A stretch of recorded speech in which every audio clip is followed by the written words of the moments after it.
As we have discussed about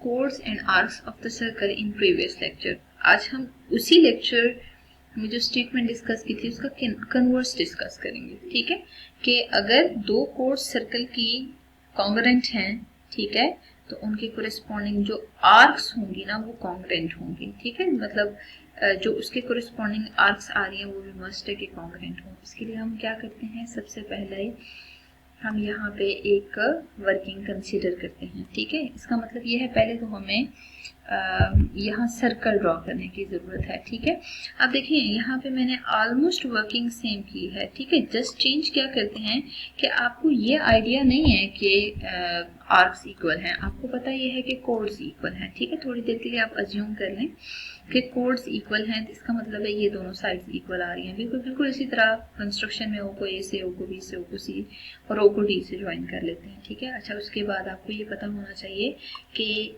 हमें given में क्या लिखना है। गिवन में ना A B C D is circle.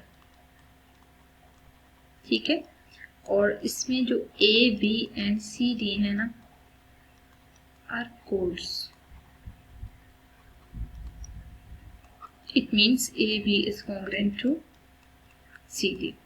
ठीक है, अब आपने प्रूव क्या करना है, आपको प्रूव ये करना है कि जो A B C D circle है इसमें अगर कोड्स इक्वल हैं तो जो ए बी आर्क है ना वो कॉन्ग्रेंट होने चाहिए सी डी आर्क के। आर्क तब कॉन्ग्रेंट होती हैं जब जो इनसाइड एंगल हो ना वो कॉन्ग्रेंट आ रहा हो। ठीक है, इसका मतलब ये है कि यहाँ पे हम एंगल 1 2 भी मार्क कर देते हैं। अब टू प्रूव के बाद ना हमें कंस्ट्रक्शन लिखनी है ना, तो कंस्ट्रक्शन में बेस्ट ये है कि हम ये लिख दें, कलेक्टिवली एक ही बार रिजल्ट लिख लेते हैं। ज्वाइन ओ विद, ओ को किस किस से ज्वाइन किया गया है, A B C and D. ठीक है, और उसी के साथ mark angle 1 and angle 2, angle B आप मार्क करते हैं। ठीक है, अच्छा अब देखें कि वर्किंग में हम यहाँ पे सबसे पहले स्टेटमेंट रीजंस कंसीडर करते हैं।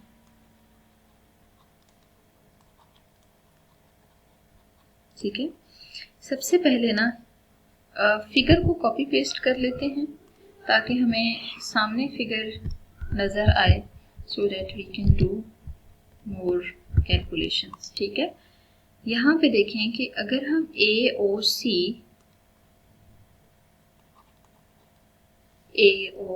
बी सी और डी इन दोनों ट्राइंगल्स को अगर कोरेस्पॉन्ड करते हैं, ठीक है, तो देखिए होना क्या चाहिए, ए ओ बी और सी ओ डी में जो कोड्स हैं वो इक्वल हैं। इसका मतलब ये है कि ओ बी कॉन्ग्रेंट है सी डी के। ठीक है, क्यों, क्योंकि हमें स्टार्ट में गिवन था।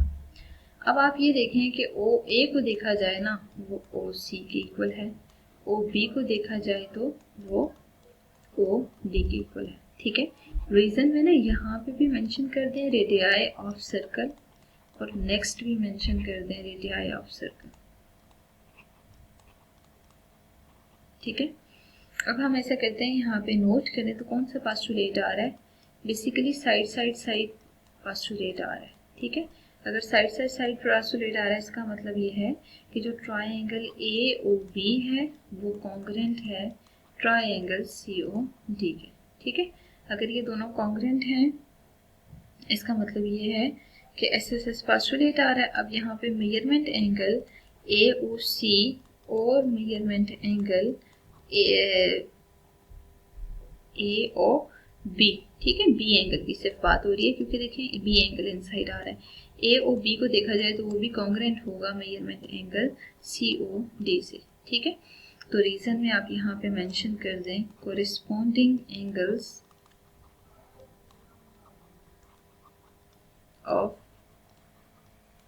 Congruent triangles. ठीक है, अब हम ऐसा करते हैं कि इसको ऑब्जर्व करके ना ये लिख सकते हैं कि इसमें जो आर्क ए बी आ रही है वो और जो आर्क सी डी आ रही है वो दोनों इक्वल हैं। क्यों, क्योंकि ये arcs corresponding to equal central angle है।